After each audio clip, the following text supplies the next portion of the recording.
Hi, my name is Katie Lane. I'm going to be close translating lines 160 through 171. Um, so I'm going to read the Latin bit by bit, and then I'm going to tell you how I translated it, or like what I translated it into. Um, anyway. So, Interia magno misceri mamere gellam incipit insequito comixa grandi nimbus, which I roughly translated to mean, meanwhile, the sky begins to be mixed with a great hum, a rainstorm follows mixed with hail.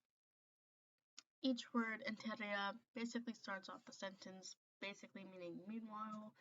Then we have a great mix, murmur, murmure, murmur. Gelem, the sky, begins, incipit. So then we have insequidor, sorry, which means follows, paired with,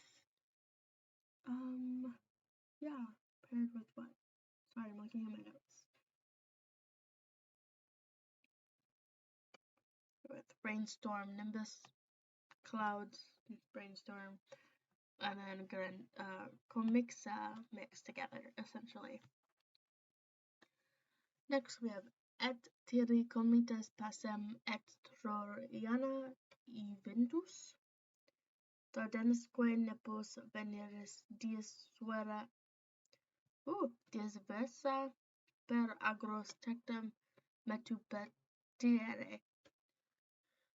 So sorry. Anyway, I roughly translated that to mean in the Tyrian comrades and the Trojan youth and the Dardanian grandson of Venus in their fear sought everywhere for separate cover through the fields. So you have the Tyrians and the Trojans and the Dardanians, which I think, if I remember correctly, are the same, or very similar to the Trojans, or Romans essentially. But the Dardanian grandson,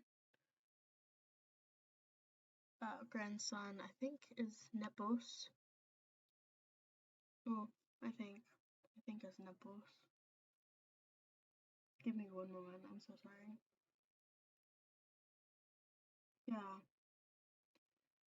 Yeah. Grandson Dembos of Venus Veneris.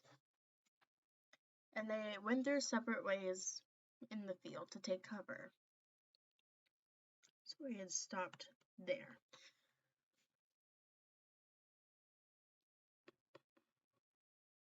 Anyway, next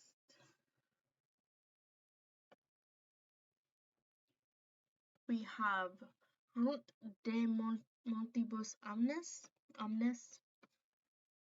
which basically it's they rush down the mountain, rush down the mountain. Anyway, rivers rush down the mountains is how I translated rivers omnes rush down Runt de Montibus mountains. Next part.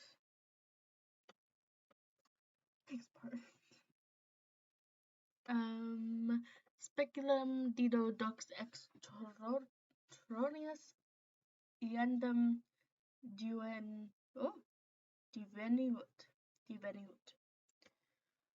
I'm getting there, I promise. Anyway, I translated that as Dido and the Trojan leader came to the same cave.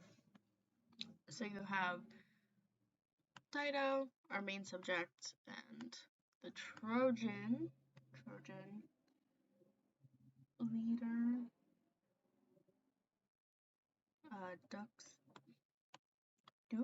Ducks, one of the ways.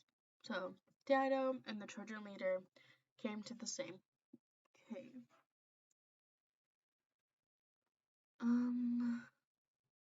Prima et Terius et pronuba Juno dant sigmum.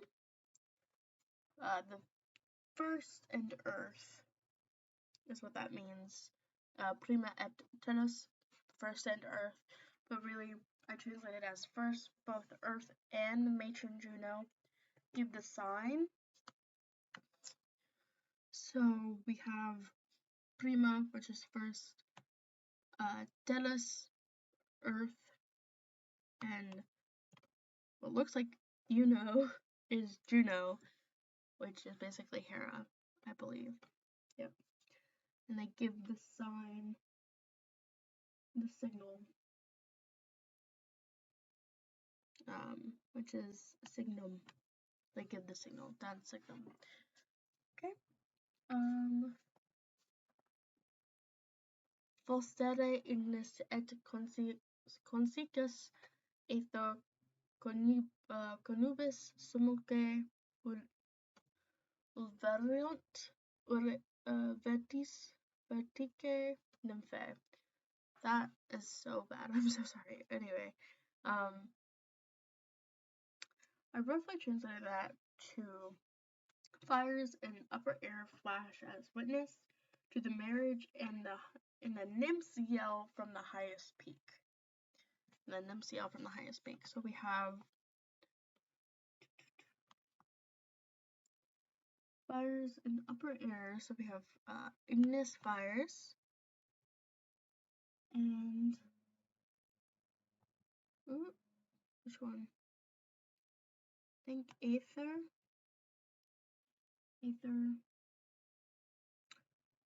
upper airs.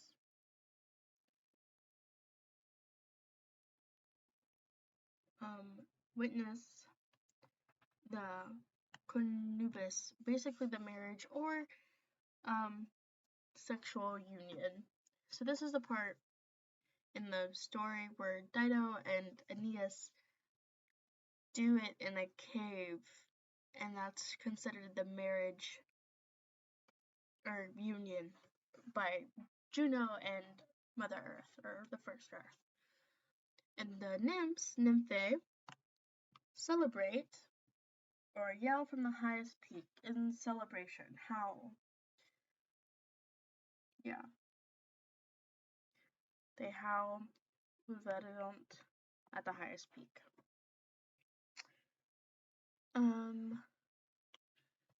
Eles dies primus leti primusque marierum causa fuit.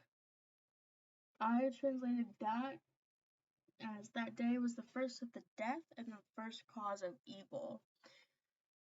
So ele dat dies day primus first. So it's the first cause of evil. Evil malorum. Malorum. Huh. It's the first day of evil and bad and death because it caused a lot of rumor and consequences for Dido and eventually Aeneas, as Aeneas will see.